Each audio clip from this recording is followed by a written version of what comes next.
anyone that knows me understands that I'm not afraid to fall forward. Like, I'm not afraid to fail forward.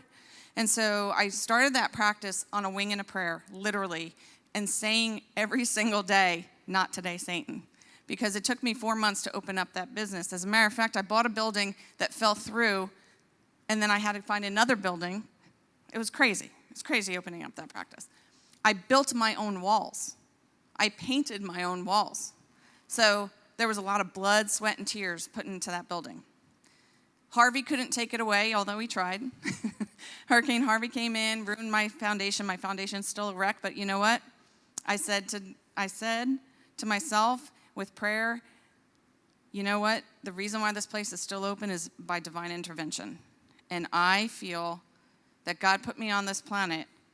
It was a calling for me to become a pediatrician because I don't come from medicine. My parents were not doctors.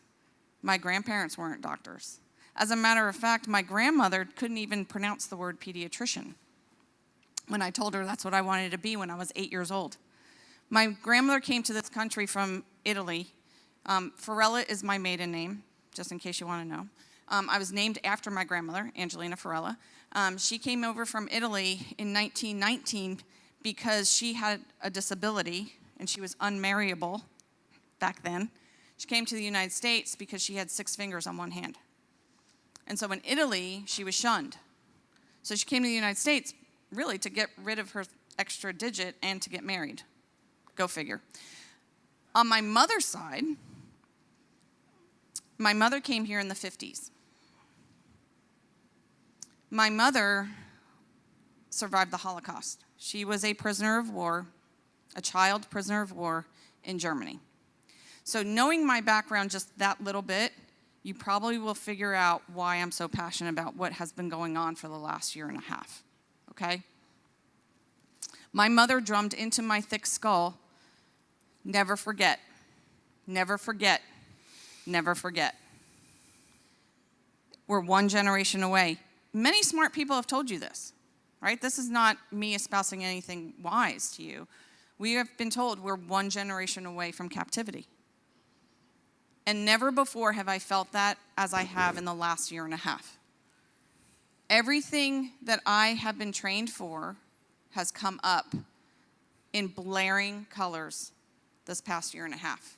I've never before in my medical career, which I've been a doc now for 25 years, so, you know I look youthful, thank you. But for the last 25 years, the first 5 years, I can understand people kind of telling me what to do. Kind of understand that, right? You're green, you're getting there.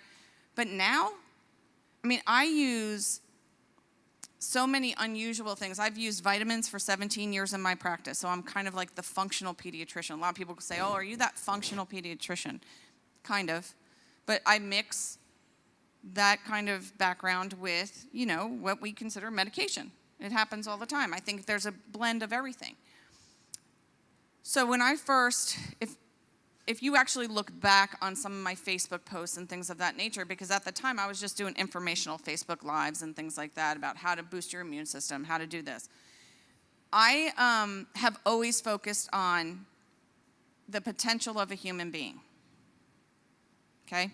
The potential, not like what's presented in front of me. Because in pediatrics especially, we have seen some true horror shows, but I have seen miracles walk out of that. I have a 17-year-old patient who literally should have never made it out of his 3rd month of life. And he just celebrated his 17th birthday the other day. The kid has half a heart, literally. Those children do not survive. And he's my reminder every day that miracles are among us, every single day. I have another patient who's 30 years old. Yes, he's 30. But I had him when he was much, much younger. He had such severe bleeds in his head. He had a stroke at birth, both sides, that we really didn't think he was ever going to walk or talk. The kid owns his own business. He's 30 years old. So the potential is there, okay? So I always took like little tidbits around me and said, okay, let's see how we can combine this stuff and see what's going forward. So when COVID came, I did exactly that, right? I knew something was up in November of 2019 because I heard a report on the news that said 10 people in China have this weird virus. Now, most of you probably didn't even hear that report, but my ear is tuned in. I never watched the news, by the way, so it was kind of a weird thing that was even on that day. But I heard that, and I said, uh-oh. Why do we care in this country? Why did it make the news that 10 people in a country of billions are sick? Ding, ding, ding. Bells and whistles were going off in my head. I turned to my husband, and I said, something's up. Mark my words, something is up. Lo and behold, 3 months later, we're in this complete crazy world, and we're locked down a month after that. Now, I have to be honest with you, we didn't know what we were dealing with. I didn't know what we were dealing with, so what I did is I started doing what I call my rabbit hole search, right? So I got online, and I started looking at med pages and things like that that I have some access to, and I was looking for SARS-CoV-1, MERS, Ebola. Like, I was looking up all weird stuff. Now, I trained in the Caribbean, or Caribbean, whoever wants to say it that way. I trained in the Caribbean, so it was very,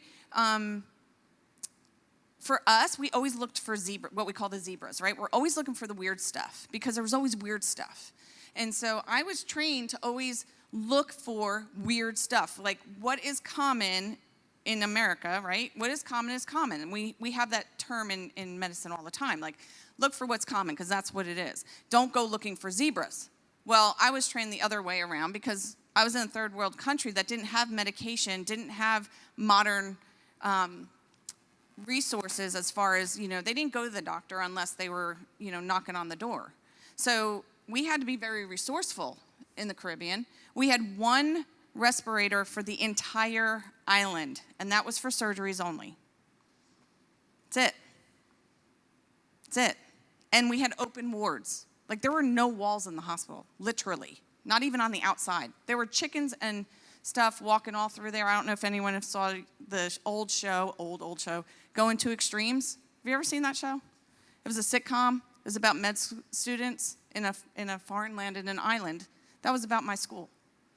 And it wasn't far from the truth. I mean, we saw chickens everywhere outside. We were like, okay, let's go see our patient. We saw strange things. I saw cutaneous TB. I saw yaws. Most people in America don't even know what these things mean. Never mind that they actually saw it. So you have to understand, I come from a very different background, and when I come to the United States, and we are very spoiled, we're very blessed, right? I haven't seen a case of chicken pox in over 20 years. Chicken pox. I mean, think about it. It used to be so common 20 years ago, over 20 years ago. And now I don't see it until about 2 weeks ago. I saw my first case in about 20 years. I actually know what it looks like. There are doctors coming out of school now that never have seen a case, never had chicken pox, and will not be able to recognize it. I want you to keep that in mind. This is very different. Those of you that are 60 and over are probably our last stand for natural immunity, because you may have had measles as a child, mumps as a child, chicken pox. I had chicken pox. You're the last stand of natural immunity if you think about it. Let that sink in, because no one ever realizes that. Natural immunity is very real. Okay? Natural immunity is when you get a disease and then your body remembers it and helps you fight it if you've ever been attracted to it again. Natural immunity is very robust, because if it wasn't, a bunch of you wouldn't be sitting in this room. And that's a true statement. And so one of the things that has been extremely confusing in COVID, and by the way, I didn't prepare anything. I kind of like, whatever God tells me to tell you is what I tell you. But I have never seen such an attack on what we have always deemed normal medicine as I have in the last, especially 6 to 8 months.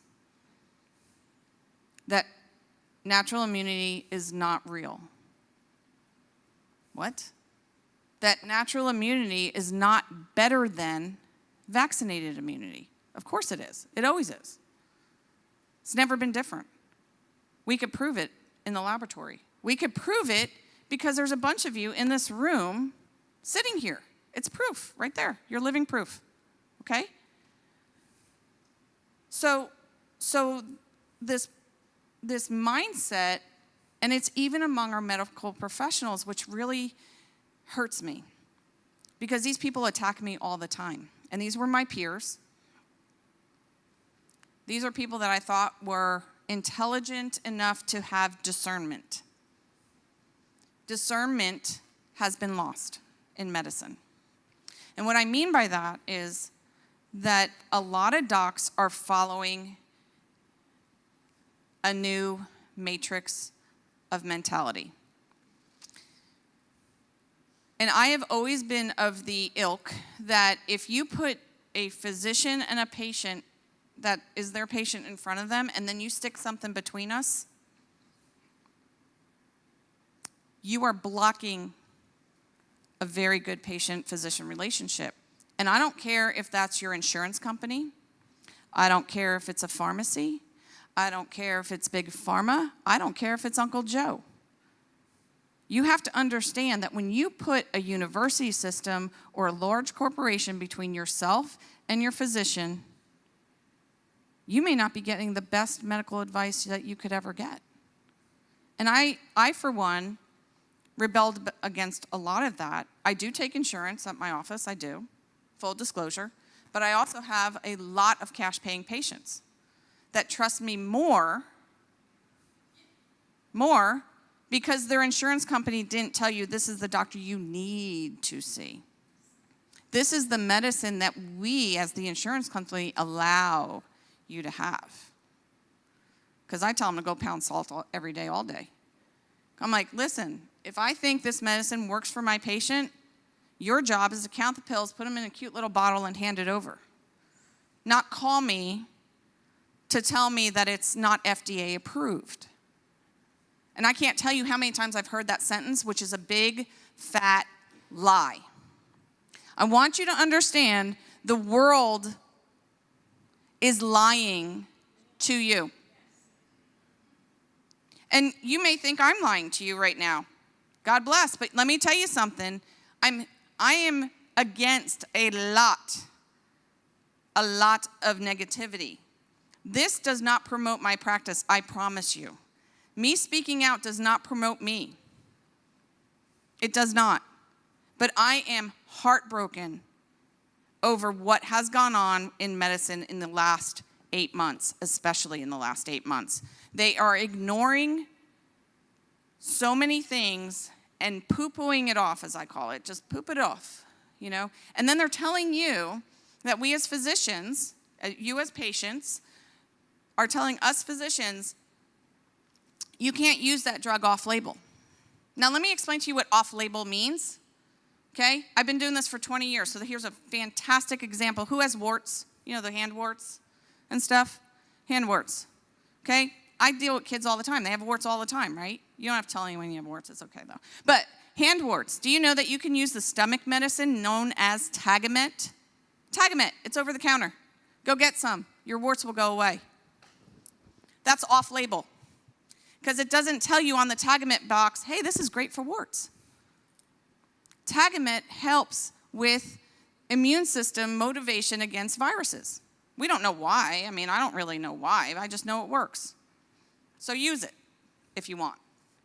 That's what off-label use is. It's a marketing scheme. That's all it is. All that means is marketing. Now, on the flip side, FDA approved.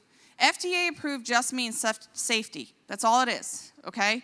The FDA takes a substance, and I'm going to say substance, and then tells the world, supposedly, the Americans, that we have tested this, we have scrutinized it, and it should be safe. And if you need to use it and it's not exactly perfectly safe, there's something we call a black box warning that goes on that medication or substance that tells you, in these instances, please do not use this medication. Okay? That's what the FDA is for. The FDA does not tell you what to use that substance for. It's not their job. That's our job. So when you hear and I'm going to say here's the controversy. If you hear that a particular medication named Ivermectin or hydroxychloroquine is not FDA approved, it's a big fat lie. If you hear that an investigational injection is FDA approved, I'm going to tell you it's a big fat lie. It is still, to this day, under emergency use authorization. To this day, and yet our president lied to us last week. Lied. Blatantly lied. And I went nuts. I went nuts. It's a lie. They approved a similar injection that is not even allowed on our grounds of the United States of America yet. It's a bait and switch, which if you were a salesman for cars, you would probably get sanctioned for. It's a lie.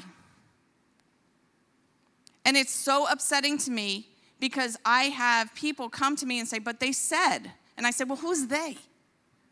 Who's they? You need to know who they is. Because if it's coming from a source that is kind of up here and they're trickling it down, think about it for a second. Let's go back 5 years. We don't even have to go back 5 years. Well, let's go back 5 years. 2017, 2018. We called it in medicine the flunami. We had a flunami in 2017, 2018. It was the Spanish flu outbreak. I worked right across the street here is the Nightlight Pediatric Urgent Care. Has anyone seen that? Okay, I used to work for them. I would moonlight for them. So I worked across the street a couple times, but my major base was in Webster. That particular flunami of 2017, 2018 was ridiculous. I was seeing 80 patients a day. I couldn't even breathe. I never ate because, who has time to go to the bathroom or eat at that point, right? You just don't. You just keep running. And that's what I did for like 2 straight weeks. 80 patients a day, 2 straight weeks. Kids are sick. We could figure this out. It's the flu. Here's some Tamiflu. Here's some amantadine. That's all I was doing. Over and over and over again. Vitamin C, vitamin D. Do this, do that, do this. That's what I did. 2020, let's go to 2020. All of a sudden it's the TV, tells you if you get sick, don't see your doctor. When have you ever done that? When have you ever not gone to see your doctor when you're sick?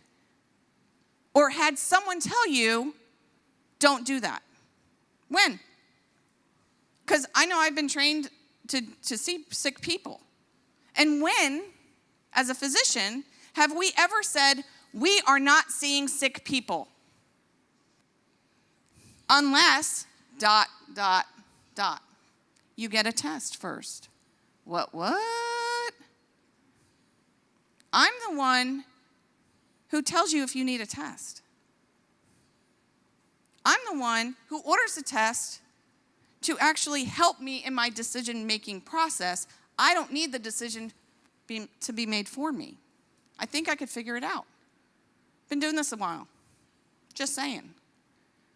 I was infuriated that the TV kept yelling at my patients to tell them, do not see your doctor. Do not see your doctor. Go to our free clinic over here and get a nose swab 15 times a week.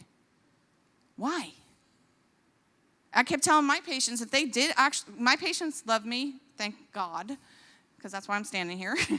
But my patients would call me and go, are we allowed to come in and see you? I'm like, of course, my doors are open. My doors have never closed. Never. As a matter of fact, did I not close, but I invited their parents, their grandparents, their aunts, their uncles, their neighbors. I took care of people in Idaho. Why? Do you know that there's two, because I have a partner. There's 2 doctors that are treating the entire state of Kansas right now because no one in the state of Kansas will treat a patient with COVID. No doctor will treat a patient in Kansas. Did you know that? Is that not socialized medicine right there?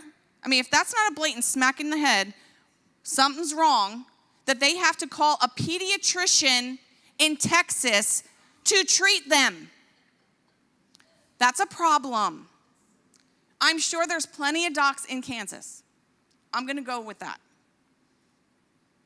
Why? The entire state is run by 2 major hospital systems. That's why. Their doctors have been told, if you treat or write the prescription for anyone with COVID, you will lose your job. And it's happening here in Texas too. Since when? This is a travesty. Because what it's doing, that university system is destroying the patient-physician relationship that we all love and treasure and cherish. Now, patients don't trust us, and frankly, we don't trust you either. We don't. I mean, I feel like I have to walk on eggshells every once in a while because, look, if you wanted to get a vaccine, knock your socks off. I really don't care if you get a vaccine. I do not discriminate. If you did not get a vaccine, you walk in my door, you're getting the same darn treatment as if someone that got a vaccine walked in my door. I don't care. That's your decision, not mine. Because if you did it outside my walls, it isn't my decision. But if you come to me for help, that's what I was put on this planet to do. That's my calling, is to help my patient. And I am hearing horror stories of people with a certain quote-unquote status, card or no card, that are being denied treatment. Not, hey, we can't really help you. I'm talking flat out, we hope you die, go home. What is going on? How dare a physician or a healthcare worker tell you and blast it on social media that we hope you die? I see it all the time. And it makes me want to vomit. To the point where I teamed up with a physician, another physician, an ER doc, who said, I've had enough too. I said, that's fine. If you take 518 straight down into Friendswood, go past Stevenson Park, we just opened up an outpatient COVID care center. Dr. Jackson and I opened it up last week because we are sick of it. We are tired of people telling us what to do. We are tired of people being turned away and not getting proper treatment. Did you know? Okay, I'm in peds. I do nebulizer treatments all the time. All the time. Nebulizers are like my best friend. I have a whole cabinet full of them. Do you know that they took every single nebulizer off every single ambulance, took it out of every single urgent care, and took it out of every single ER, and pretty much they're scarce in a hospital system? You know those are life-saving for people with asthma or any other respiratory disease for that matter? Do you know they're not available? That tool that we use all the time is no longer available. That's criminal. That's malpractice. Let me drum this into your head. That's malpractice. If we know that we have a tool that we can use to help you and we deny you, that's malpractice. I will not participate. So you know what I did? When I found that out, I called my durable medical equipment company and I said, load me up. Load me up, because now CVS doesn't keep them in stock. Did you know that? Can't get one. They don't keep them in stock. They say they do, but they don't. So I have to send my patients, I'm like, come on in, grab a machine, buy one from Amazon, which I'm sure Amazon pretty much is going to stop that pretty soon, because they stopped you getting vitamins. Can't get certain vitamins from Amazon. Did you know Amazon is this great medical entity that now you can't get a vitamin off of it? Did you know that? It's called N-acetylcysteine, NAC. Can't buy it off of Amazon anymore because Amazon thinks they know better. Because as soon as they found out that NAC is protective of your lungs and other organ systems, because we use it to help people. It also helps when you have vaccine-related adverse events. I have been a pediatrician for 20 years. I have given more shots in my career than almost anyone that talks about this on television. I know for sure I beat out Fauci. I could tell you that 100,000%. The man doesn't see patients, never has. He went straight into research. But yet we're listening to him. Since when do we only listen to one doctor in the entire country? And why does he document and dictate treatment. Since when? Never. Since never. I mean, honestly, if you think about it, I'm hard-pressed to even think of a surgeon general, like a name of a surgeon general, if you think about it, right? I mean, I could think of a few, like Dr. Wheel. Does anyone remember Dr. Wheel? That's like the only one I could really, really remember, and if I stretched my brain, maybe I could think of another one. But everyone in the United States of America now knows who Dr. Anthony Fauci is. That's weird. It's weird. To me, it's weird. Maybe it's not to you, but it's weird to me. And he works for a private company, because CDC is not a governmental agency. It's an actual private company whose job it is to sell vaccine. Did you know that? That's what their job is. I listened to the Accreditation Committee for Immunization Practices. It's also known as the ACIP. So I watched the ACIP. It's what we call, so if you see the recommendations for required shots, and you'll see this graph about when you're supposed to get shots for your kids and this kind of thing. That's the ACIP guidelines, okay? So just so that you know. So ACIP had a emergency meeting that they canceled and then rescheduled, and on the use of this investigational injection on children. And at the time, so I'm listening to this, and there was a couple of us docs on there, and I literally had to shut it off multiple times because I was screaming at my telephone. And I was like, this is not good for my mental health. I need to shut it off. So I'd shut it off, turn it back on, shut it off, turn it back on. And it was sickening. At that time, there was over 500 children with cardiomyopathy, secondarily attributed to an injection. 500. It causes heart swelling, and not in a good way. And they were writing it off as mild. Over 90% of these kids end up in the hospital. 90% of a mild disease shows up in the hospital. Not only that, but it also commits them to 6 months of follow-up treatment, no sports, no heavy lifting, and restrictions, but it's mild. It's not mild. If your heart gets swollen, I'm just going to throw this at you, it's not mild. That's very dangerous. It was making me sick to listen to these people kind of blow it off like it's a stubbed toe. We now have over 1,000. Oh, no, sorry. That was a different number. There's now over 5,700 children that were perfectly healthy that now are suffering with heart disease. For an injection to a disease that really doesn't affect them that hard. It's like, really, it doesn't. I know, because I'm on the front line, and I have yet to send one child to the hospital. Ever. I haven't had a hospitalization for a child in 15 years. I got kicked out of HCA Hospital over here, the one in Webster. HCA told me, thanks but no thanks. You don't have enough admissions. You must no longer be an active member of our staff. You can no longer be an active member of our staff.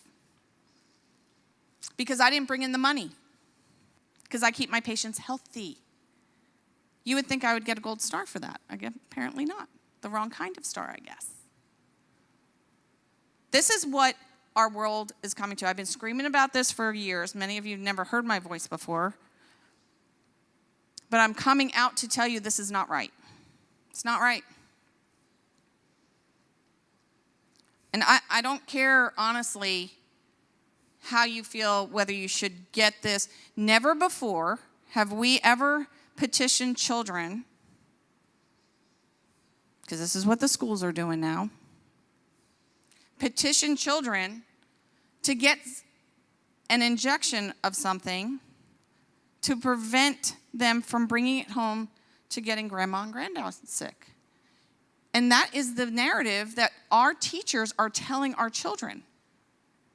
I have a tape recording of what they said to a bunch of 7 and 8-year-olds from a mother who was absolutely appalled. They were teaching them virology on day 1 of school. They're 7 and 8. They don't know anything about virology, last I checked. And they were telling them that you must wear your mask all the time and you must do all these things, and you know what? Because you might go home and kill grandma and granddad. That was the message. How damaging is that to a child? As a pediatrician, I wanted to strangle the teacher. I honestly did. I was infuriated. How dare you put this concept into a child's mind? When you don't even have the facts. Who told you that? Do you know that children are a buffer? I've walked around to many places and said, you know, I have grandparents that they tell us, we can't see our grandkids. It's heartbreaking. We can't see our grandkids because, they might give us something. Our daughter, our son is very concerned that our grandchildren might bring something home and give it to us and kill us. Excuse me? What's worth living? I mean, isn't it worth, don't you, I don't have grandchildren. Full disclosure, I have children, but not grandchildren yet. Isn't that what grandparents live for? To spoil the crap out of your grandkids and to annoy the crap out of your children? Isn't that at least that's what I'm hearing. Why would you separate a grandparent and their grandchild? I don't get it. There's law about that. You can't do that. Do you know that? You can't do that. And why would you? Grandparents are a wealth of knowledge, and they're awesome.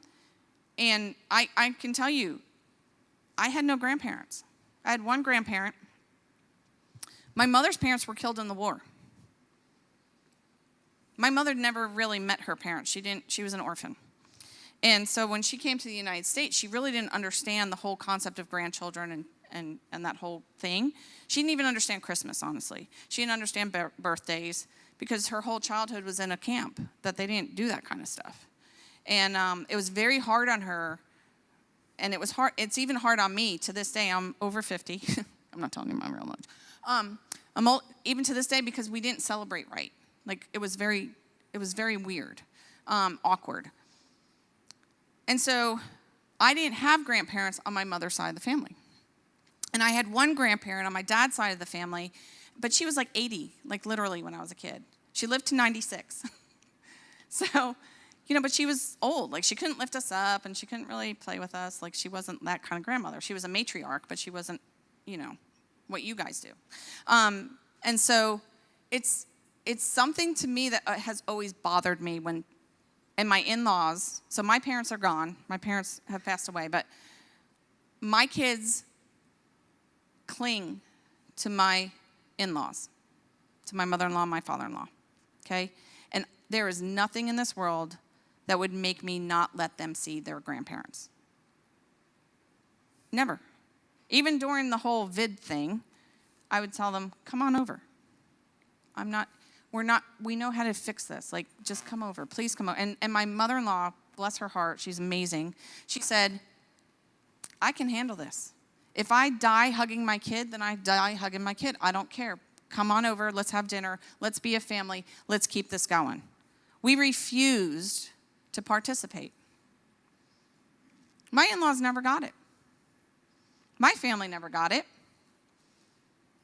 I got it. And I can tell you when I got it.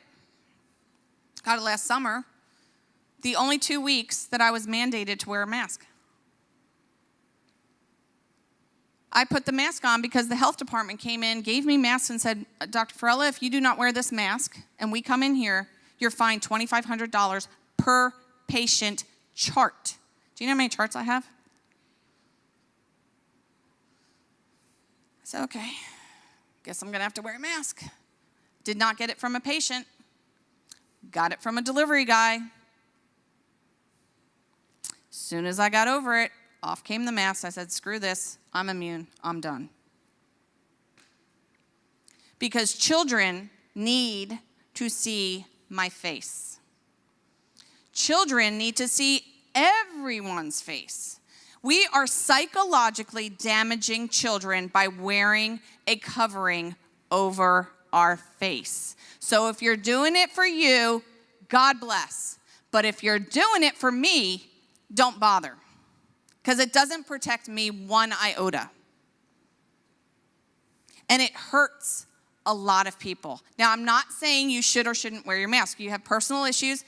I have a very good friend who's a cancer patient, and he has to wear an N95. He has to wear it. He's a cancer patient. I get it. But he writes on his mask, literally, not a COVID mask, I have cancer. As if you couldn't tell looking at him. And there are times you should wear a mask. Absolutely. I don't think I'd want a surgeon operating on me without a mask. I don't need his slime and spit in my wound. I'm okay with that. But on a day-to-day basis, and when you're dealing with children, teachers talking to children, do you know I have to write mask exemptions for children that have speech impediments and hearing impediments? That seems like ridiculous to me, but I have to do it. But the teacher won't take off theirs. So how can you be a speech pathologist or a teacher who's teaching kids that have problems and you're like this? So they never see how you pronounce something. They can't understand what you're saying if they're hearing impaired. What are we doing? We have lost over 1.5 years of education for our kids. My children, even though you could probably assume how my kids are, the apple doesn't fall too far from the tree. I have a 15-year-old, 14-year-old, and a 12-year-old. Do you know what my new mantra is for them? Because they decided, we were homeschoolers for 8 years, and then when they went to high school in 6th grade, the transition years, they chose to go to school, and that was right before COVID. So they were going into the next year. That was going to be their next year when COVID hit. And I begged them, kids, please don't go to school. This is going to be like a nightmare. Like, please don't go. Stay home. Nope, Mom, you promised. You and Dad promised us. We're going to school. I'm like, you have to wear a mask. I don't care. I'm going to school. Like, the kids went to school. My kids, great. Now, my kids are my kids. They're great. They're fantastic. But the crap they're learning in school is not academic. And it makes me sick. And I beg them, even to this day, you can ask them, please come home. Please come home. My daughter, who's 14, who skipped a grade, she's now a sophomore, has been called down to the AP office, the assistant principal's office, multiple times last year for mask infractions because she was dancing and she was sweating and hot and couldn't breathe. She pulled her mask down to her chin because she was running upstairs because she was a little late getting to their next class, and there was no kids in the hallway. There was nobody in the hallway. She's running up the stairs, and a substitute teacher who didn't know her was standing here and said, "You don't have your mask on," and sent her to the AP. I mean, this is what we're disciplining our kids for? They didn't have lockers last year. Did you know lockers cause COVID? You laugh. It's not funny. It's disgusting. My daughter, who's 77 pounds, was carrying a 24-pound pack on her back. We don't do that to our Army guys if you think about ratios. The weight-to-weight ratio, think about it. Teeny little thing. How is this right? We all have to wake up in some sense, and I'm touching on a lot of little things because all these things are kind of snowballing, and a lot of people don't realize what's going on in school if you don't have a kid in school, or what's going on in the hospitals if you don't work in the hospital, or what's going on in outpatients. I mean, how many times have I gotten a call from a patient that said, hey, they won't see me unless I get a COVID test, and all I'm doing is my annual physical. Are you kidding me? That's ridiculous. Or I get the call, hey, does your practice see sick people? Yeah. Well, my doctor won't see me if I'm sick. Oh my gosh, what did we sign up for? Doctors, what did we sign up for? I signed up to take care of sick people, not to turn you away. Doesn't make sense. This whole thing doesn't make sense. And so that's what I'm trying to impart on you, is that there's still a few of us left. There's a couple of us that really care about our patients. We're not going to have requirements, fake and imagined, real but ill-applied, to see our patients. Because a lot of us docs are starting to wake up and go, I think we're in Germany in 1938.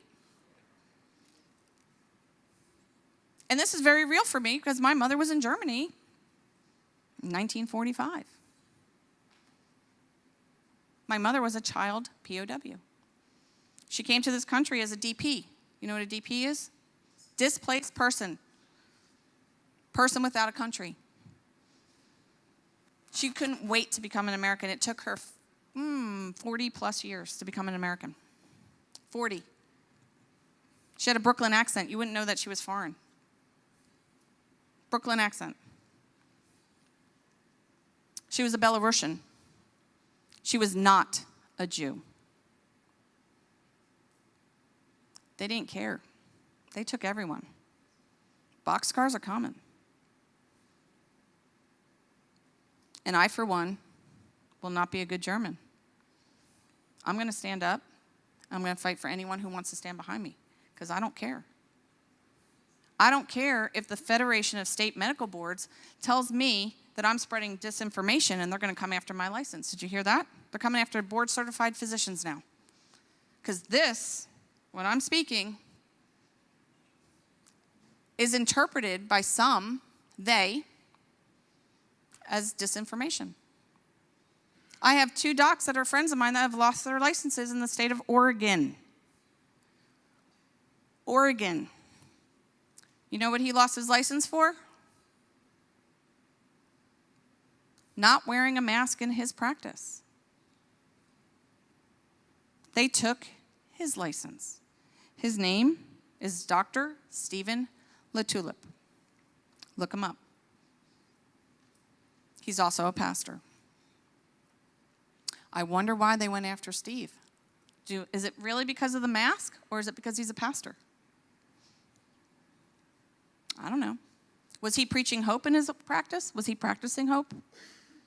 Because that's what I preach. There's nothing that upset me more, and Pastor Keith knows this, because I was furious when the churches were shut down. Furious. And I consider myself a baby Christian, honestly. You know, like, I don't consider myself like this. Not. You guys are warriors. I try to be a warrior. I fall short. But I was furious because I knew that my kids were going to suffer from this. I knew I was going to suffer from this. I knew my husband, our marriage was going to suffer from it, and it has. Because when our church shut down and all they preached was fear, because that's what it reflected. And I went to them. This is how this is what I did. It was on my heart to go to pastors and say, let me help protect you and your congregation. Let me help you. Some churches said, absolutely, come help us. We welcome you, because we want to preach hope, and we want to do it as best we can, and we want to keep on doing what we're doing. And then my own home church said, thank you very much, no thank you. My home church. Been there for 18 years. No thanks. I was a volunteer in there. I served in there. My kids serve in there. My husband served in there. No thanks. Now the lead pastor has been hospitalized multiple times for vaccine adverse events that he doesn't even recognize were from the vaccine. It's up to you. I mean, as long as you know what you're getting into, do it or don't. I don't care. There's a much bigger thing. So my hope and my prayer for all y'all here that are hearing my voice today is that you walk away with a little nugget, or what I call a pearl of wisdom. I tell my kids this all the time. Here's a pearl of wisdom. Make a necklace. That at least you heard something different.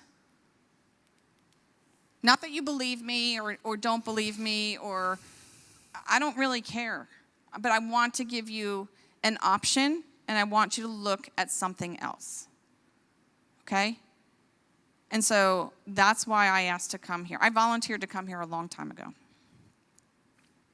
And I'm just so blessed that Pastor Keith and Pam is, there's so many of you guys in here that you all know who you are, that have blessed my life in so many different ways that I felt that I needed to come here and help y'all. Now, if you guys have any questions, I am open to it. Doc, Sir. Talk to everybody a little bit about preventative. If you get it, what you do after you get it. Okay. So there's three things with illness. There's one that's called prevention. There's one that's called action. And then there's one that's called, like post-active issues, right? So I'm a pediatrician. I prevent stuff. I grow kids. That's what I do. That's how I always describe what I do. I'm not a good reactionary person. That's what adult medicine does. They react to what you do and try to help you. So prevention's key. We all know that, right? An ounce of prevention is worth a pound of cure. Is that how that goes? There's prevention. And there's multiple ways to do it. Multiple ways to do it. Okay? But number one, if I had to tell you one thing that everyone should do in this room, it's take vitamin D at high doses. And what I'm talking about is 5 to 10,000 IUs daily. We are about to go into the winter time here in Texas. The sun is going down way too early for my liking. I'm a seasonal affective person. I do not like it dark at 5 o'clock. It makes me crazy. That is a seasonal problem. That's a vitamin D problem because most of us work indoors and then we walk outside and it's dark. Get on your vitamin D. Bump it if you're on regular vitamin D. So most regular vitamin D is like 1,000 to 2,000 IUs. Bump it up. It's not going to hurt you. I've never seen a vitamin D overdose, ever. And I do this for kids too, about 4,000 IUs for kids, especially if they have asthma. 15 years ago, I started using vitamin D in asthma patients. I told them, if you take your vitamin D and you keep your vitamin D up here, your asthma will be way down here. And that's shocking, a revelation in COVID. Oh, the people with high vitamin D levels do better. Duh. It protects your lungs. So take your vitamin D. Don't whine about it, just take it. The second thing to take is zinc. Zinc is a natural antibiotic. It goes into the cells and it kills stuff that's in the cells. And that's where viruses and bacteria love. They have to go into your cell to produce themselves, and that's how it goes. So zinc is your second one. Don't overdo zinc. A lot of people want to take 50 to 100 milligrams of zinc a day. That's ridiculous. Do not do that. Take about 20-ish. Okay? 20-ish milligrams. Okay? And the reason why is because otherwise you're going to walk around with like this weird metallic taste in your mouth, and it makes everything taste funky, and it's also makes you sick to your stomach. So just back it off or do it a couple of times a week. If you happen to have the 50 milligram ones, just, take them a couple of times a week versus every single day. Okay? That's number 2. I'm a huge CoQ10 fan. Whoop, whoop. CoQ10 saves your heart. CoQ10 is a supplement. It drops drastically after the age of 20. It's an antioxidant. So any other antioxidant like vitamin C, great, bonus round. But if you have cardiac problems, you should be on no less than 150 milligrams of CoQ10 a day. 150 milligrams CoQ10, and it's CoQ10, CoQ10, okay? So that's another way. I'm a big fan of fish oil. Again, another potent high antioxidant. Fish oil is amazeballs. It goes into every single cell of your body, and it protects every single cell of your body. So fish oil is very big, and it has to be fish, not krill. And it can't be plant-based either because there's only a 1% conversion rate. So you have to eat, if you're going to do that, you're going to have to take enough for your body, like your body weight's worth, literally, to convert it. So just take the fish oil. Unless you're allergic to fish. Please don't do it if you're allergic to fish. At least 1,000, but you can't OD on it. So if you suffer from depression or anxiety, take a lot. like 8 pills of the 1,000 milligrams a day. Yes, it brightens your mood. So I use that in kids all the time. I make them take fish oil because I don't want to put them on medicine. It works. It works. Now you might have a bunch of cats following you, but that's a whole different situation. No, I'm kidding. It won't happen. Yeah. The DHA EPA combination. The 10,000 IUs. It's international units. Okay? Which is about, I think it's 125 micrograms. It doesn't convert well. It's really weird. So just do the IU part. And then, so that's the natural part. Now, some people will do colloidal silver and all this other stuff. God bless you, knock your socks off. I don't do colloidal silver because of kids. You know, that's a kid thing. I just don't do a kid thing with that. But if you want to do that, that's fine. But don't forget, there's something called gray man syndrome. If you take too much silver, you will become ashen. Your skin turns gray, literally. So just be careful with colloidal silver. We also use ivermectin. I'm sure some of you have heard of the horse paste. It isn't horse paste. Here's a news flash. We use it for scabies in humans. I don't think horses get scabies. Ivermectin is used in scabies. It's used in lice topically. If you look at kids' lice medicine, which maybe none of you do, but we have to deal with that, it's ivermectin. Lice medicine, like lice, like mites in your hair. Yeah, it's ivermectin. It's ivermectin. And then you have, I'm sorry? Ivermectin, no. You can take ivermectin either weekly or biweekly, which basically, let me just tell you, I personally am not a big fan of ivermectin as a prevention. I would prefer you get ivermectin, put it on your shelf, and if you get sick, take it. That's just my personal preference. It's actually a lot of doctors' personal preference because two things. One, it's expensive. It's not cheap. It's not cheap. And the second thing is it's a lot of pills for a lot of people. So you can take as many as 8 pills. And that's, if I had to bargain, because I deal with kids and compliance all the time, I'd rather you take a vitamin D, right, than your ivermectin. I know that sounds weird, but it's true. Or it has to be compounded again. That's expensive. The other one you can use is hydroxychloroquine, HCQ. Hydroxychloroquine is also known as Plaquenil.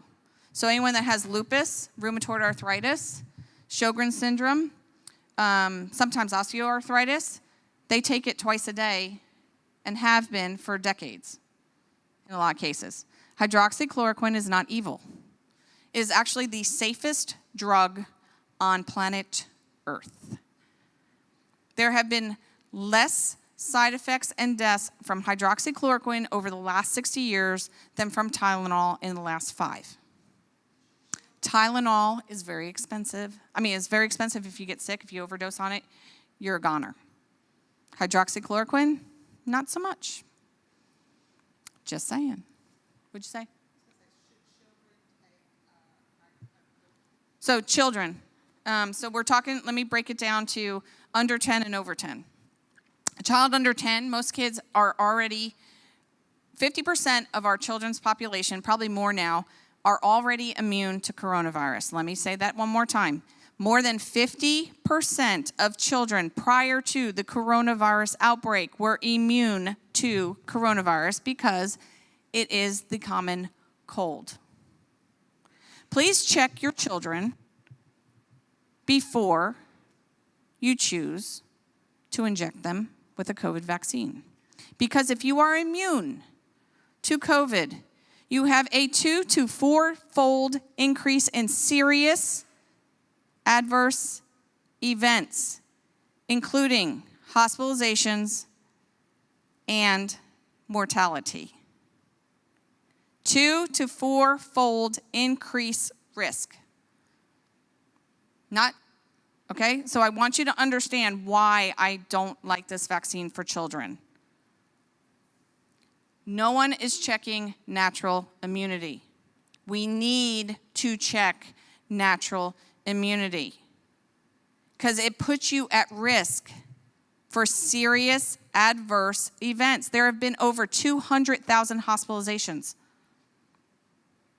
just from an injection. I have been a pediatrician for 25 years. Can I tell you how many adverse events I have seen in my office in 25 years prior to 2020? 0. Why? Because I ask questions. Have you ever had a reaction to medication before? Have you ever had a reaction to a shot in the past? Do you have serious reactions to bee stings? Are you egg allergic? These are just common everyday questions I ask all the time in my office. It's called informed consent. Kind of lacking. I mean, I don't think that they are giving informed consent to a parent for a child to tell them, do you know that your child has a 1 in 1,000 chance of getting heart swelling? 1 in 1,000. Especially if it's a boy under the age of 18. And yet they're mandating this for athletes and our military. And our military. This is a horror show. I don't care how you feel about the vaccine. These are facts. These are hardcore facts. Don't believe me. Look it up. Openvaers.com. Look at it. VAERS, Vaccine Adverse Event Reporting System. It's the best we have. It's not the greatest data in the world. It's about 1% of data being reported, according to Harvard. 1% is being reported. Look at the numbers. It's disgusting. 16,000 Americans have died. 25 died for swine flu injections and made that swine flu get pulled off the market. 1999, rotavirus vaccine. I was there. 15 cases of intussusception. Intussusception is non-deadly for the most part. It's treatable, easily detected. We could do it. 15 cases in a newborn nursery pulled rotavirus off the market immediately.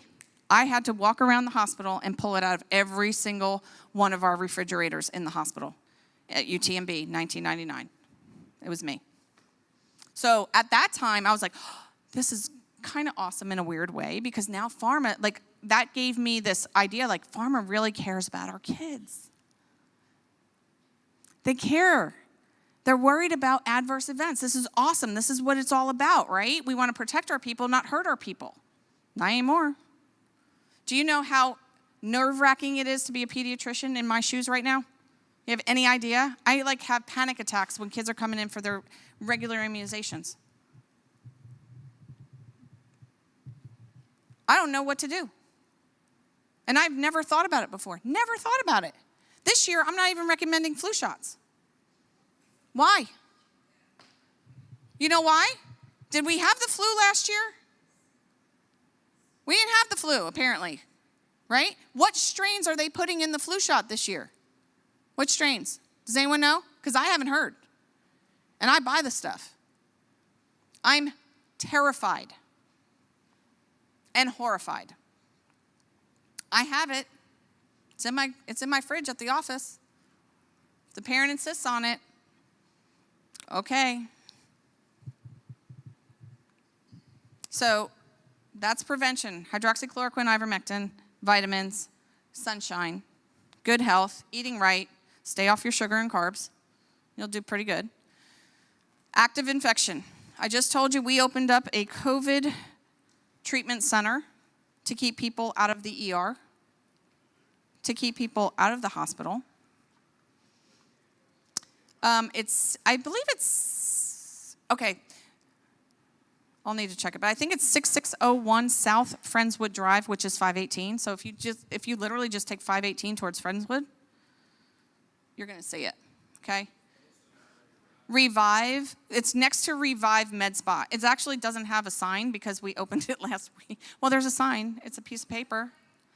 You can go through my my office, which is A Brighter Tomorrow Pediatrics, will direct you. We also have the opportunity to give you monoclonal antibody, kind of. I like the kind of part, right? So last week we had a hurricane hit named Nicholas. And prior to that, the restrictions and requirements for monoclonal antibody dropped, meaning anyone over 12 could get monoclonal antibody. So immediately I was like, score, let's get in there, because prior to that, private physicians weren't allowed to have monoclonal antibody. It only could be through an emergency room or an urgent care system, or the health department. And so we applied, and we got approved, and we were supposed to get some doses in the day Nicholas decided to come visit, which was that Monday. And so we got an email that said, you know what, we're going to delay the shipment because there's a hurricane coming. This is normal. And I was like, okay, cool. We probably can't be open depending on weather, right? So I was anticipating my delivery on Wednesday. You may recall that President Biden spoke on Monday evening, which made my blood pressure rise greatly. And I got an email the next day that said, haha, just kidding. You're not getting any. We don't care that you've been approved. Not only did it pull my doses, but it pulled Dr. Jackson's doses, who I partnered with in this COVID clinic. And she's like, I don't have any. I said, me either. Now what? I said, we're going to scramble. We'll figure it out. So I put my sleuth on. I have this nurse that's like, she's a bulldog. She's awesome. I'm like, find a way. I don't care what you do, but figure it out. She's an infusion nurse. So she figured it out. So we now have the opportunity, if you have insurance, to get you monoclonal antibody. And if you don't have insurance, we're figuring that out. We're still fighting to get some doses from the government. So again, the government has stepped between the doctor and the patient, and now is limiting, because one dose of that is $2,100. Like, there is no way on God's green earth that I can afford to buy monoclonal antibody, not for one patient, because I can't wait 6 weeks to get paid, because that's how insurance works, right? We pay out, doctors pay out, buy the stuff, give it to you, and then pray that we get paid back.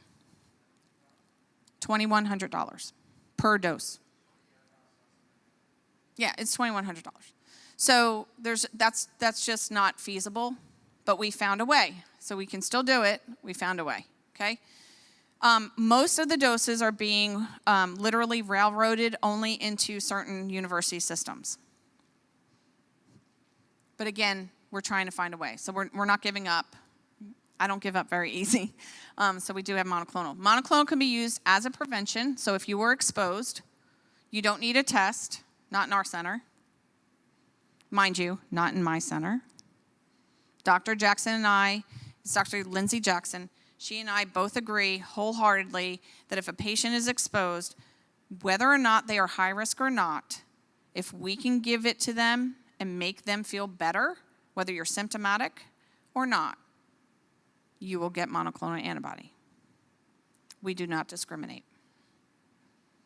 Now, will I give it to a 17-year-old kid? Probably not. Probably not.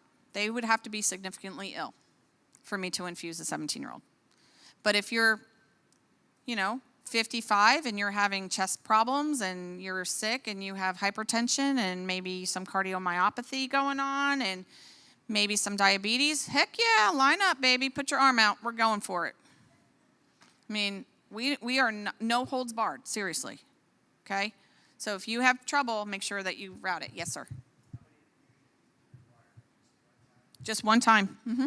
Now there are the rare occasions where there's people that get it more than once. Usually the second time is much more mild than the first time, but there's no restriction as to you can't get it again. So you can. I haven't crossed that bridge yet, but we're okay with it. HCQ?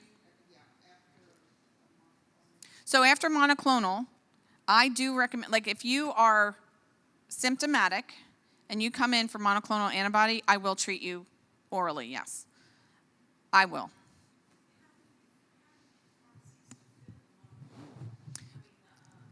The HCQ and Ivermectin, you find your friendlies.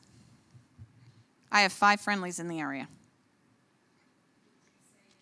With, oh, yeah. I mean, I've gotten to the point where I don't give you a choice where you're going. If you live here in Pearland or whatever, you're going to Edgewood Pharmacy. If you live like a little bit out, like Manville area, you can go over to Lone Star Pharmacy in Santa Fe if you want. If you live by me, which is Seabrook, we have Mitchell's Pharmacy in the Arlen's Market, and we also have Sullivan's Pharmacy in Baycliff. So we have pharmacies. We know Mr. Mitchell in Mitchell's Pharmacy in Arlen's, he will actually ship out of state. He's my only one that will ship out of state, which is why apparently I'm the doctor for Kansas. He will ship out of state. So all of them will ship locally as well, but we've had no problems, zero.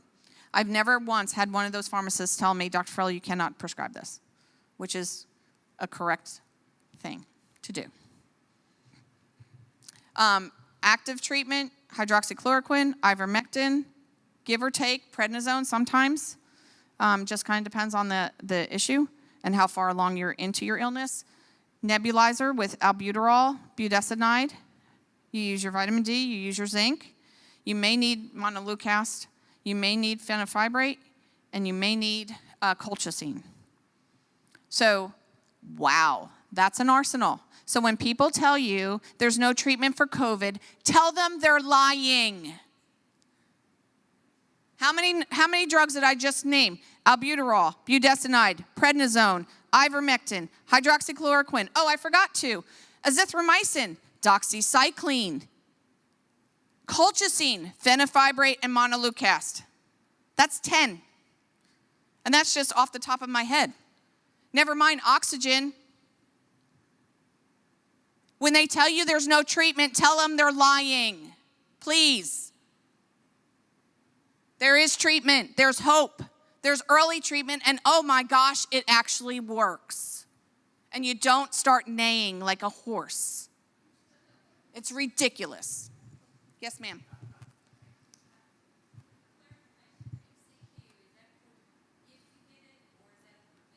Both. You can use it for prevention, or you can use it for active treatment.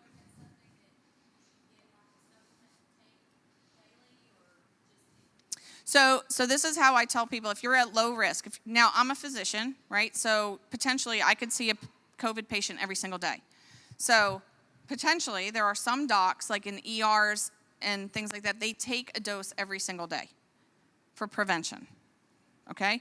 There are some that they're recovered, like I'm recovered, so I don't take it every day.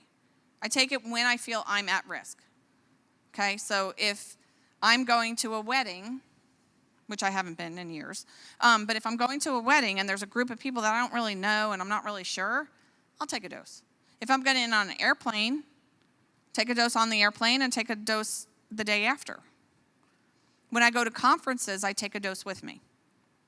So it just depends on, and I'm recovered, so I'm not really scared. It's just like, this is probably a smart thing to do.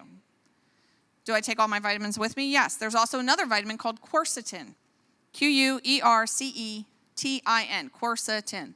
Quercetin acts exactly like hydroxychloroquine. You don't need a prescription. It's a supplement. So quercetin is a supplement. You don't need a prescription. HCQ is a prescription. Quercetin is not. Quercetin is 500 milligrams before you ask. It's 250 to 500 milligrams a day. If you're actively sick, it's 500 milligrams twice a day. Yeah. You could take them together. Mm-hmm. It's kind of like a bonus dosing. Yeah. Yes. Quercetin.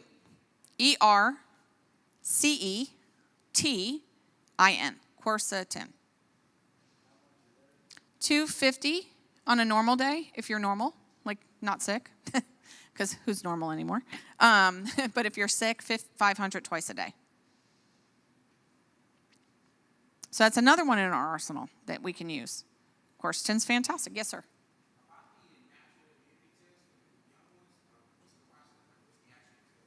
Well, I'm so glad you asked. Thank you. Okay, so there's two.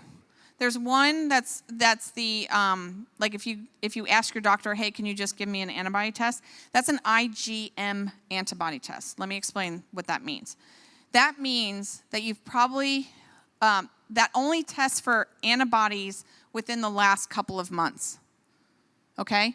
That one, if you feel like you've not gotten COVID or are not sure, or if you had COVID and had a very light case, like it only lasted a couple of days, like this can't possibly be COVID, you probably had natural immunity, and then it's not going to bump that number. That number is going to be 0, okay? What you need is a long-term immunity test, okay? That is called a T-cell test. Currently, it is not covered by insurance, shock, surprise, but it's only about $150, $160. And it's fantastic because now it'll tell you what your lifelong immunity is. So we have some of those tests at the COVID center that we can actually draw your blood and ship it off. So we do have that now, which is awesome because it used to not be that way. We weren't able to even get those tests. So that is an excellent piece of paper to prove, like if you've had COVID and there's something ridiculous called a mandate right now for an investigational injection, that piece of paper actually tells somebody that you're more immune than somebody that just got the injection. Did you know that? But yet natural immunity doesn't exist. But it does. And that piece of paper is being recognized in, of all places, in Michigan. In Michiganistan. Can you believe it? Michiganistan. So in Michigan, there are hospital systems that are accepting the T-cell test to get you out of a vax mandate. Like that covers the max mandate for them, which I think is fantastic. I think we should have been doing that from day one, square one, especially to our kids. Let's check the kids. Do you hear me saying check the kids, check the kids, check the kids? We should not be subjecting our children to this without checking the kids. Yes, sir. Yes, sir. So they are doing them at Revive, and it would be wise to call them because I know that they are doing infusions and other things at the same time. But I know that we have an extra person that's in the wings, ready and willing to do all kinds of fun stuff, 9 to 5, Monday through Friday, and we are starting to cover weekends. So Revive Wellness Spa, that's Dr. Jackson's Wellness Spa. She is amazing. She is covering 7 days a week, every single day, with her staff. I am trying to cover some nights with my staff and some weekends with my staff. I have 2 staff members. She has like 8. So, and she has nurse practitioners, so she has a bigger gambit of people. So, but we are ready. We're ready. We're armed. We're warriors. We're going after this. We are not sitting back and being a, armchair quarterback. Not doing it. Any other questions? Okay, post, because I alluded to it, post. So let's just say you had COVID and you have what we call long hauler syndrome. Okay, it's a real thing. Chronic fatigue syndrome, you've all heard that one. I predicted at the start of COVID, we are going to see a huge upsurge in post-COVID problems, especially chronic fatigue syndrome. And boy, am I smart, because yes, it's happening. I also treat an entity called PANS and PANDAS, which is pediatric autoimmune neurologic disease, which basically, in English, is chronic fatigue syndrome in children, okay? Many adults have that same entity, like it would be ANS instead of PANS, and don't know it because you're diagnosed with fibromyalgia with no cause. There's always a cause. We might not be able to find it, but you have to look for it in order to find it, okay? COVID now is bringing a lot of this to light. And a lot of the treatment is exactly what I do for long-term chronic fatigue. So you can use things like Quercetin. You can use montelukast. You can use colchicine. You can use fenofibrate. You can use fluoxetine. So there's lots of things. There's lots of options. So again, if they tell you there's no treatment, they are lying. They are unwilling to look for it. And I have heard from patients that have come to me after going to the post-COVID clinic at one of our large universities. I said, well, what did they do for you? They told me I had it. Well, didn't you know that when you walked in the door? What did they do for you? Nothing. Then why have the clinic? Just doesn't make sense. Like, this is our world right now. It's upside down, backwards, and inside out. You don't go for help and to be told that you have the entity you knew you had, requesting help, and then telling you there's no help. Like, that doesn't make, I don't know. Maybe I'm crazy. Who knows? But this is kind of what I'm hearing over and over and over again. There's hope. They don't want you to have hope. That's why they shut the churches down. That's why they did it. They want to quell hope. They want, in the Bible, 365 times it says, fear not. People ask me all the time, are you afraid? I said, of what? What are they going to do? And I don't even know who they is. I don't care. I'm going to keep on going. I'm like a locomotive going right through the station. I don't care. I'm going. I'm going and blowing. You're either with me or you're not. It's fine. You want to jump on the train? Come on. You don't? Okay. So there's treatment for post. There's even treatment for people that have had COVID, like me. I'll just use myself as an example. So I had COVID. I am recovered from COVID. I do use hydroxychloroquine, like I just told you, once in a while, if I'm in what I would consider a high-risk situation. Otherwise, I don't take it. Now, is everyone like that? No. Do you absolutely need to do that post-COVID? No. Your natural immunity stands strong. And I prefer for people not to do that. Because what you're trying to prevent, you may actually kind of knock down your natural immunity a little bit. Because hydroxychloroquine is an antibiotic. So it's going to knock down your natural gut flora. And I'm a big gut flora chick. So you have to take your probiotics, okay? If you're going to take this as a prevention. You have to take your probiotic, okay? Any other questions? Yes, ma'am.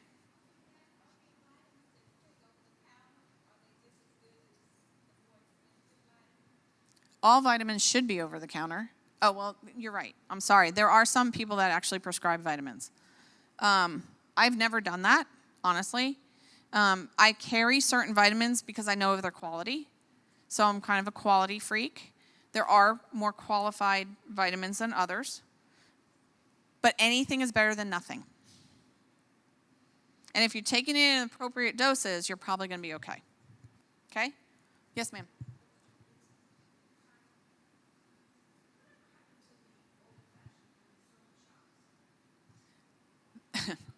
That is hilarious.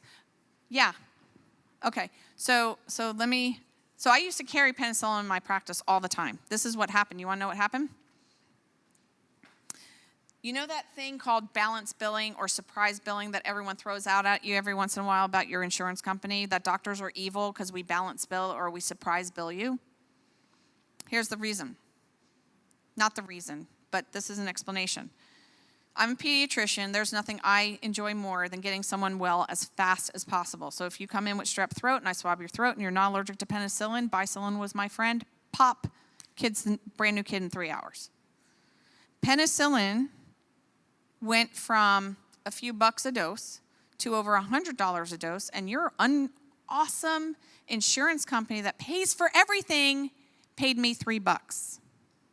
I took a $97 hit minimum every time I injected someone with penicillin.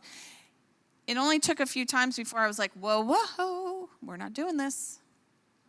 So now what happens is we have to inconvenience you, give you a script, say go to the pharmacy, grab your penicillin, come back, and we'll shoot you up. How many people are going to do that? Not many. That's why. We can't afford, as physicians, we can't afford to keep thousands of dollars in our fridge in hopes that we're going to use it and get our money back. Doesn't work like that. Medicine does not work like Kroger. So like you pick up, your potato chips and you ring them up and they're $1 and you pay the lady $1 because that's what the potato chips cost. Well, guess what? In medicine, we say to you, okay, this is $1. And the insurance company, who's the checker, says, yeah, but I think we're going to give you 32 cents. Say, what? I just paid you $1. Nope. Sorry, you're only going to get 37 cents back. That's the reality. That's why family medicine docs do not carry vaccine in their practice. Did you know that? Did you notice that? How family medicine doctors do not do shots anymore? That's why. They dump them on the peds because we'll take the hit. It's all good. It's corruption. It's been happening a long time. Do you know that Aetna owns Caremark, which owns CVS? Anyone know that? And yet, Aetna will tell you what medicine you can or cannot take. And they'll tell you the only pharmacy you can go to is CVS. That's called double dipping. That's actually illegal. Do you know that? It's against Stark law. Doctors can't own hospitals because of Stark law. So why does an insurance company, how come they can own a pharmacy? It's the same thing. Didn't know that, did you? That's why your insurance company tells you you only can go to X pharmacy. They're in cahoots. It's for more money. Methodist was going bankrupt at the start of COVID. Did you know that? Methodist Hospital right here. They were going bankrupt because they shut their doors. So they shut out all the non-emergent surgeries, which is what a hospital makes money on. They make money on plastic surgeons bringing people in. They make money on revisions of scars, things like that. Little surgeries add up to big money for a hospital. So when they shut down their hospital and they said it's emergencies only, so if you needed an appendectomy for an appendicitis, they'll do that. But they weren't going to do a cath that was routine, for instance, okay? So what happened was they were losing millions by the day, millions. And then the government said, don't worry, if you start treating patients with a diagnosis of COVID, you get extra bucks. And so what happened was that's when all the swabs started coming out. You notice that? All of a sudden, you can't get a surgery without getting a swab. Why is that? If you're healthy, why do you have to be tested for a disease that you don't even know you have? Doesn't make sense. Well, it's because they could put that on their diagnosis codes, and whenever they do that, they make more money. They make money on people, and it's criminal what they've done. So now, turning around a year later, $420 million profit. Let that sink in a year. Profit. $420 million for an entity that was going bankrupt March of 2020. It hurts my ears. Like my ears feel like they're bleeding when I say that. There you go. Have a great Sunday. Have a fabulous week. Are there any other questions? Yes, sir. Correct. No, Pfizer is not. It is EUA only. Emergency use authorization only. It's not. I know. Yep. You can check it. So what they're trying to do is they're trying to trick people, and they're using two different names. And so they're using this name that actually is the name of a different vaccine that's not even available in the United States, and FDA approved that one. It's not even available here. The meeting that they had 2 weeks ago was an extension. They extended the emergency use authorization. Now, let me tell you something. When they said, the headline was FDA approves COVID vaccine. That was the headline, right? My stomach just went into knots at that moment. Like I was physically sick. And so I went on my rabbit trail And I said, is this true? I mean, could this really be true? And then in my mind, I was like, well, you know what? It's kind of not a bad thing in a way. Let me explain why I say that. Because the FDA has standards. Okay? They have standards. So if there's 25 deaths, it would have been pulled like that. We have 16,000 direct attributable. 1% reporting. Do the math. Do the math. It's a horror show. It's a horror show. And they're lying because they're allowed to lie. And no one fact checks them. I get fact checked on Facebook every day. You see, if you look me up, you'll see fact check, fact check, fact check. Who's the fact checker? Constant. This is the kind of, that's why I went ballistic last week when I heard that our president had said that they were FDA approved, because I knew he was lying. I went nuts. I'm like, oh gosh, here they go. Now everyone's going to be mandated. Everyone's going to be rushing into these things with not really understanding what that meant. Their threshold at the FDA for myocarditis is 9. I see you. Is 9. How many did I just tell you that myocarditis and endocarditis affected in kids under 18? How many did I say? 5,700. 9 was their threshold. Don't ask. Look at it. Go find it. It's under the ACIP. It's there. Yes, sir.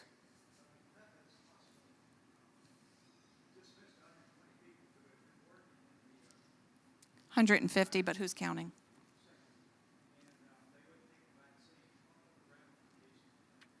So it's in process. They are actually, there's a big lawsuit. There's actually more people every day. I think there's up to 200 claimants on that one, plaintiffs right now.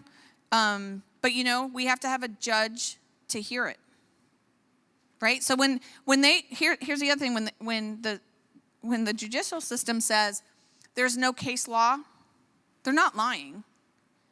Because there is no case law. There's nothing been presented to a judge, right? This is new. This is exciting, right? This is why it's the way it is. So back in March, I was a part of an effort to put an injunction to stop vaccinating anyone under 18. We filed it in Alabama Supreme Court. You haven't heard a word about it because the judge would not hear the case. So we can present lawsuits all day long, but it's up to the judge to actually hear the case. So there is no case law because they won't hear the case. That's what's happening. It's corruption on so many different levels that it makes and I'm not a lawyer, nor do I play one on TV. Like, law and I don't get along at all. Like, I just don't really even understand. I can't wrap my brain around a lot of it because it's just so technical and weird. And nonsensical to me sometimes. So why would something that's good, like a lawsuit, like what's the harm in waiting? Did you know that we reached herd immunity? You heard that word, right? Herd immunity. Do you know when we reached herd immunity in this country? Because they'll tell you we don't have herd immunity yet. They're lying. You know when we reached it?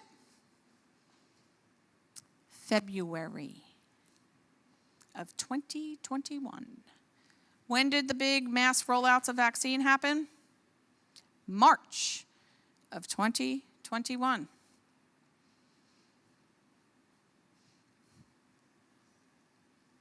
Just saying. Sure. Okay, so the clinic, in order to get in the clinic, you have 2 ways to do it. One, you can call my office, which is A Brighter Tomorrow Pediatrics. Phone number, for those of you that want to write it down, is 281-332-0500. Yeah, it's on the bottom. Oh, thank you. I didn't even look at my paper. It's on the bottom of this. It's on the bottom of this. Or you can call Revive Wellness Spa, and Dr. Jackson's staff can take care of you there. So either one is fine. If you want monoclonal antibody, either one is fine. We have one nurse, one infusionist, she's not a nurse, she's a paramedic, who her entire job is just to get approval for monoclonal antibody. Okay?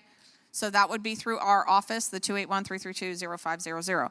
The Revive is going to send those, like if you call Revive, they're going to call the same girl. They're going to call my girl to get it approved through the insurance. She has the mechanisms in place. Yes, ma'am.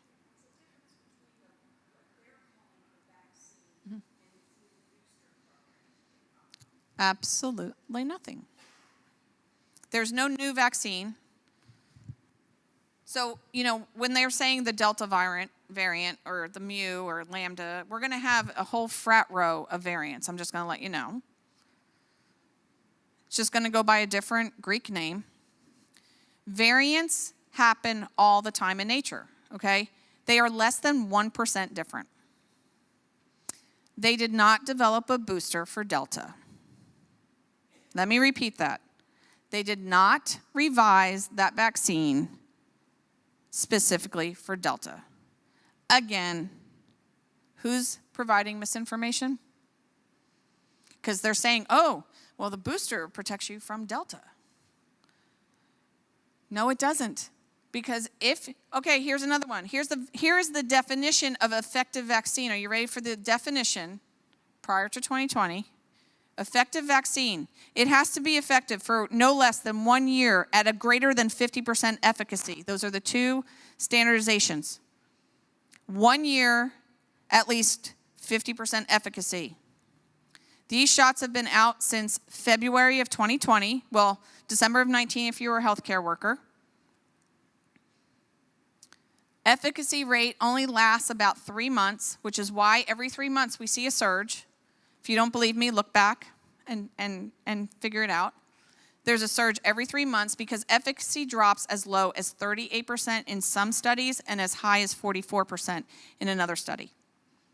There's multiple studies that show this fact. This is not me talking, these are studies. Look them up. So by definition, it has failed. Has not lasted a year, nor has it remained over 50%. They have skewed the numbers so that 98% efficacy that they touted at the very beginning, it's a lie. If you looked at the raw data, because I'm a raw data chick, right?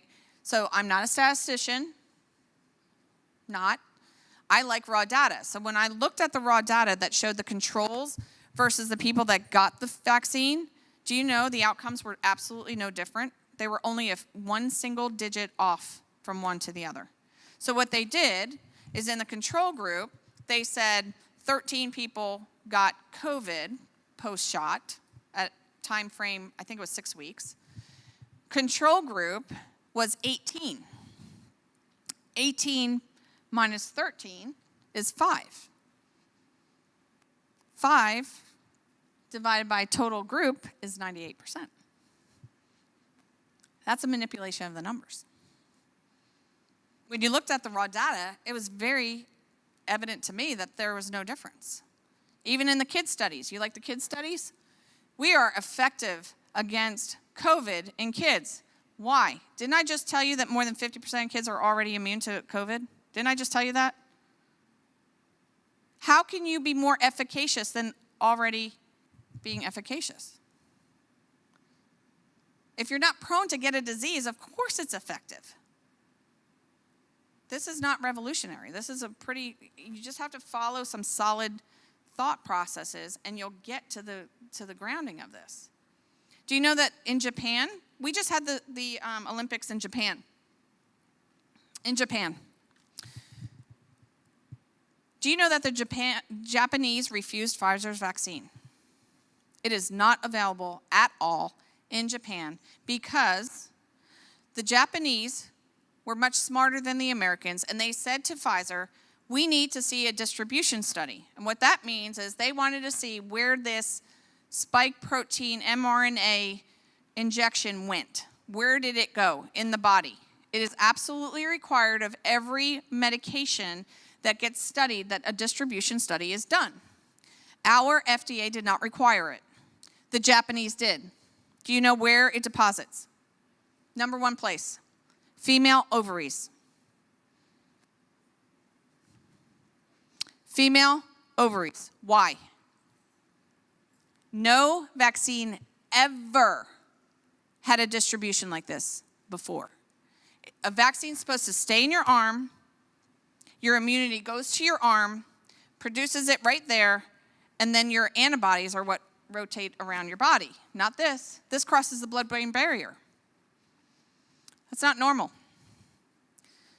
Nothing is supposed to, that's why it's called a blood-brain barrier. Nothing is supposed to cross into your brain. It is a God thing. He said, we have to preserve your brain. We're putting a barrier there. Anything that penetrates it is bad. It's real simple. You don't have to be a high and mighty Christian to understand this. There's a reason we protect our brain. I have a problem with it because we're not protecting our kids' brains.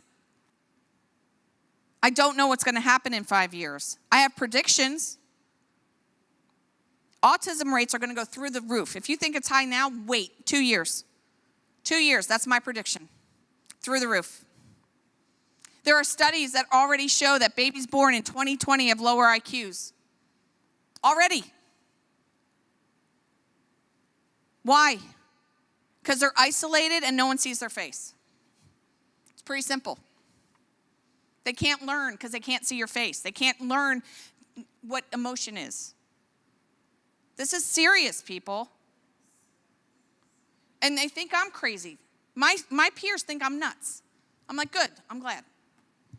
Because in 2 years, when you're all crying about the autism rate, I'm going to tell you, yeah, I've been yelling about this for years. This is what's going on. It's serious. I don't care which side of the aisle you want to be on. Go for it. Knock your socks off. Understand, this is the problem that we're dealing with. If anyone else has any other questions, I don't want to hold you. I know I talk a lot, sorry. Pastor Keith didn't give me a time limit. And he's hungry, so he wants to go. He's like, you're right. Here's what I want to make sure that y'all know. If you do not have this sheet, let us know. We will give it to you. You know, one of the things we liked about Dr. Farella is that this is a no-nonsense. We're not playing. You know, no one has to tell us as a family that this is real deal. You know, it costs us our daughter. So, you know, if you need her, call her. If you have friends that are sick, call her. But I think one of the things that we can do to help her is that we have to become vocal. Enough's enough. And I know that that's not a great thing to say sometimes from a church pulpit, but I'm telling you today that if we don't take a stand, there's not going to be a stand to stand on. And we need to pray for her because she is on the front line. She's helping us, and we need to help her. Amen? Well, all right. Thank you so much for being